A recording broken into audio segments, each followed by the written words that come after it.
everyone, this is your host Damaris Ramos, and tonight we have Dolly Morales. Dolly Morales. Let me get back here because this is Latina role models. And before we start, I wanted to say thank you to Lilian Peñalosa. She did my hair, she did the color and the cut. Thank you, Lilian, and we will have her information there so you can contact her.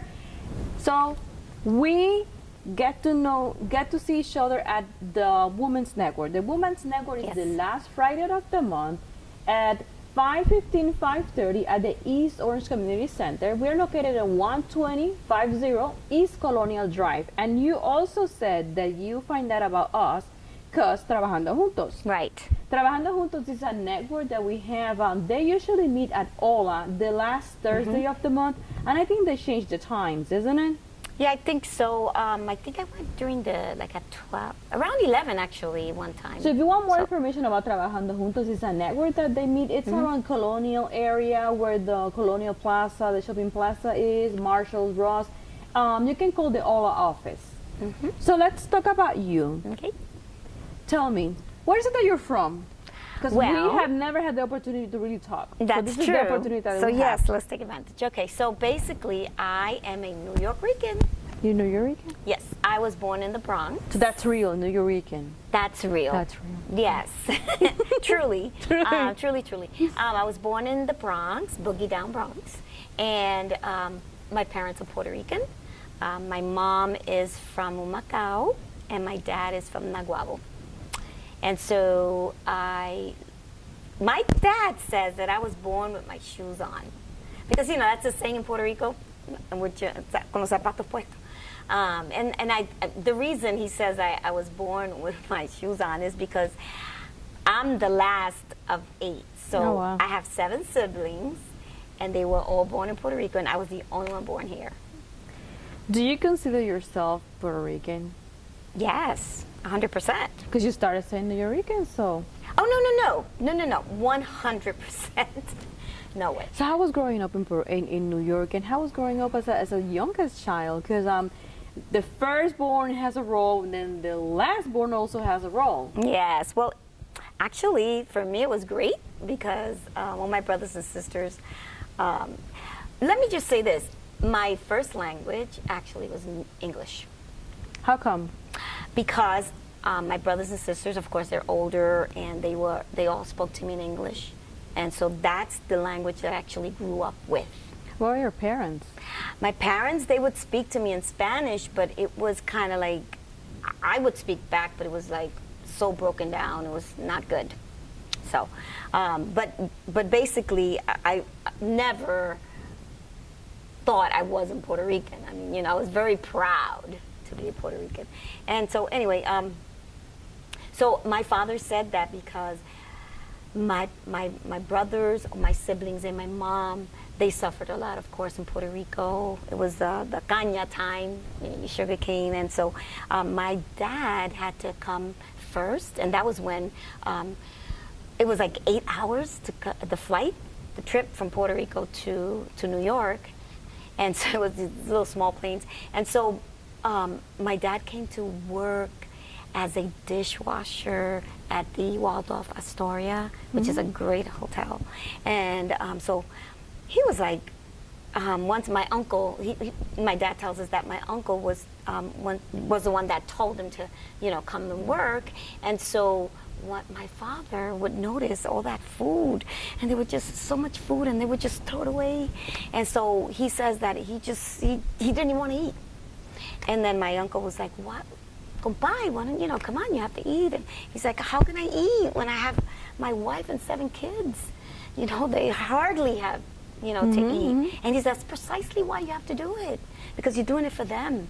And so basically, my father, he kept on, and actually he was able to bring all of them.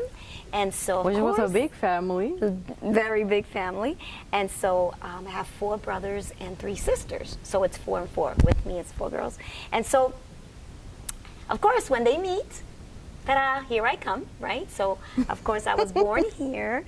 Well, I say here, but, in the Bronx. And so that's why he says I was born with all the privileges that my brothers and sisters didn't have when So you they didn't were have the born. opportunity to really experience Puerto Rico back then. Exactly. I did not, but I experienced it through them, through my mom and my dad. Stories? Stories. It was amazing. And so I would be like, wow. So I would see my dad with so much respect, you know? Like, man, you know, you really did whatever you can to provide. And so he was like, I always had him in high esteem. And so basically, living in the Bronx was great. For me, it was great, you know, and because that was like That my was all world. you know? That's what I knew. But then there were things that I did notice, like my father, he is Taino, like a Taino Indian that we are, right? And so he's a little darker, but you know, he's got really fine hair and whatever. And there was a nice building that we wanted to live in. And they didn't allow him to live there because, you know, his color. And you feel that, you know, no, you didn't feel you experienced rejection. Yes, like racism. right there. And so that did something to me. Like, wait a minute, you don't know my dad. He's a great man, you know. So that was like that you know, worked on me a little bit. But you know, as I grew up in the Bronx, you kind of like you kind of like live with this attitude, you know. I don't know, they say that the New York attitude, but yeah, you have that like, little attitude. And so basically, so that's kind of like what I was like, you know, my dad's a good man, and I want everybody to know. How did that influence you? What decisions later in life you made and you like it? Because that courage that gave you. Yes, so it did give me courage to be bold, to speak out when I need to speak out, when I know that, you know, everybody has an opinion and they're entitled to it. But I have mine too. And So you ended up in Puerto Rico. Tell me about that. Oh, well, that, So with your parents? with my parents, because let me tell you a long story short, my father is a businessman, an entrepreneur. So that's exactly what has brought me full circle, right? So I saw this in my dad. He started with piragua, with the ice cone, piragua carts, and from there he did In New York? New York, and then he did a little business that he sold everything. Coquito, I mean everything. Mondongo, my mom, you know, there were lines for that, capurrias and all that. So, I mean, he did so well in this little store. It was a candy store, but it had like everything. And then from there, he bought a bodega, a larger store, right? And then from that, he bought another one. So he had my brother working it. And so I worked in the store. And I saw my dad and my mom work hard, you know, and just, it was just that work ethics and that was instilled in me. And anyway, long story short, they did what they did and they sold their businesses and all that. And then we moved to Puerto Rico when I was 13. This is interesting, you know, after being successful and having probably what everyone wants to achieve, they decided to still go back to Puerto Rico. Still go back to Puerto Rico. They said, you know, I want to go back to my land. And so they did. And so basically he was able to buy land, build a house, you know, have cars, you know, I mean, you know. So he was able to achieve basically the dream of coming here, save money, and get back home. Absolutely. But for you, how was it? 'Cause was it a cultural shock? How was that? It was horrible. Was it? Horrible. It was horrible because, I mean, you could imagine, I hardly spoke Spanish. And so, like, I would say película, I would say peculica, or yo sabo, you know, that type of thing. And so, of course, I'm going to this new culture, and it was very intimidating. At the same time, I was New York attitude, you know? So it was, you know, to say the least, it was not fun. Did you feel discriminated in Puerto Rico? I felt it. You know what they would tell me? Because this is the thing. You gravitate to what you know. So, of course, there were other kids there that came from Chicago, whatever. So, English speaking. Gravitate. So you have your group. We have our group. And we would be speaking in English. And, of course, it would say, American people, aquí se habla español. And it would just get so frustrating. And anyway, so it was so frustrating. It was so frustrating. But you know what I did? I said, you know, I'm going to take this because, again, from my dad, that boldness and that challenging, I said, take it as a challenge and I'm going to learn it. I'm going to learn this. I I even knew more English than the actual English teacher.